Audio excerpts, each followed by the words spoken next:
Okay, this worksheet works on the different types of number systems that we have, and what you're supposed to remember is, let's go through, I guess, a little bit of notes on this. What we're supposed to remember is our number systems. I'm going to write it over here. Is we start off with what's called the natural numbers, and the natural numbers is going to be all your counting numbers. 1, 2, 3. No numbers in between. It looks like that. The next number system is your whole numbers, and your whole numbers are the natural numbers, but it includes 0. The next number system we hit is when we want to include our negatives. So we're going to start with negative infinity, and we're going to start to include our negatives, 0, 1, 2, and we're going to go all the way up to positive infinity. Then we get our rational numbers, and our rational numbers are any number you can write as a fraction.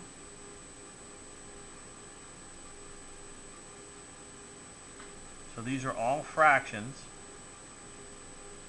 And then you have your irrational numbers, and your irrational numbers are going to be those numbers that you can't write as fractions, but more specifically, pi or square roots of numbers that you can't take.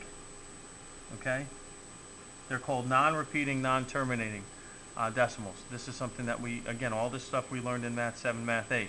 And then we get into the real numbers. And what the real numbers are going to be your rational numbers plus your irrational numbers. So it's really, for the most part, all numbers. Okay? So the question says, officials in the town, am I doing good here? Here we go.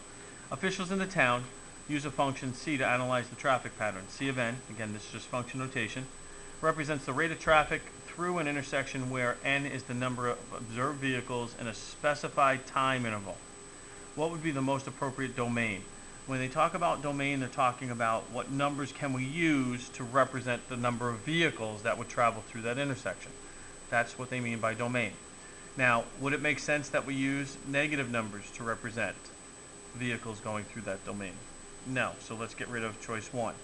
Would it make sense to say that there's a half of a car, 1.5 cars going through the intersection? No. Okay, again, doesn't make sense to use negative numbers. So you want to talk about the domain, you can have 0 cars going through the intersection, you can have 1, you can have 2, you have 3, and all above. So choice 4 is your answer.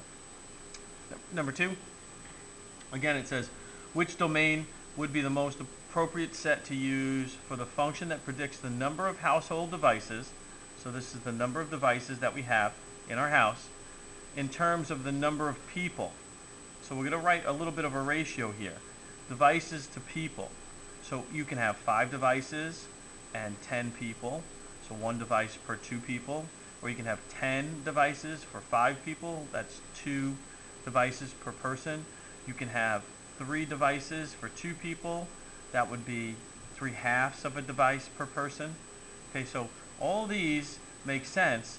These are all fractions. They can be reduced and left as a fraction, or they can be a whole number.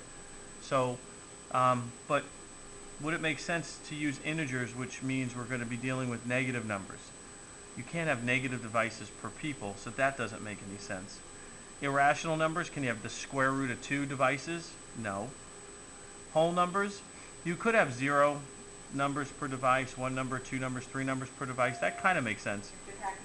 Rational numbers is even better because you can have fractions, 3/2. That means you have 3 devices for 2 people. So that makes the most sense. Choice 4. Okay.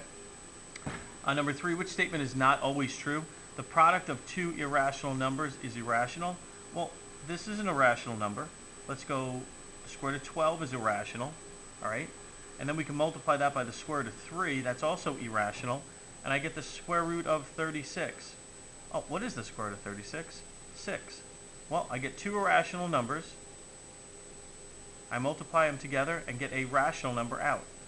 The product of 2 irrational numbers is irrational. Which statement is not always true? There it is. All right? The product of 2 rational numbers is rational. The sum of 2 rational numbers is rational. The sum of a rational number and irrational number is irrational. They're all true statements. And then finally, number 4. Number 4 talks about giving you, irrational, irrational. These look like they're irrational, but what is the square root of 16? Well, that's 4. What is the square root of 9? That's 3. It says which expression results in a rational number. Well, L plus N. So choice 1 is square root of 2 plus 3 square roots of 3. Well, I can't do anything here, so that can't be rational. It has to stay, anything with a square root left in it is irrational. Number 2, M, which is 3 square roots of 3, plus N, which is the square root of 16. Well, the square root of 16 I can change to 4, but it's still going to be 3 square roots of 3 plus 4. Because of the square root of 3, this is still irrational. Let's go to choice 3. N, square root of 16 plus P, square root of 9. Well, the square root of 16 is 4, plus the square root of 3, that's 7. That's definitely a rational number. So choice 3 is going to be the answer.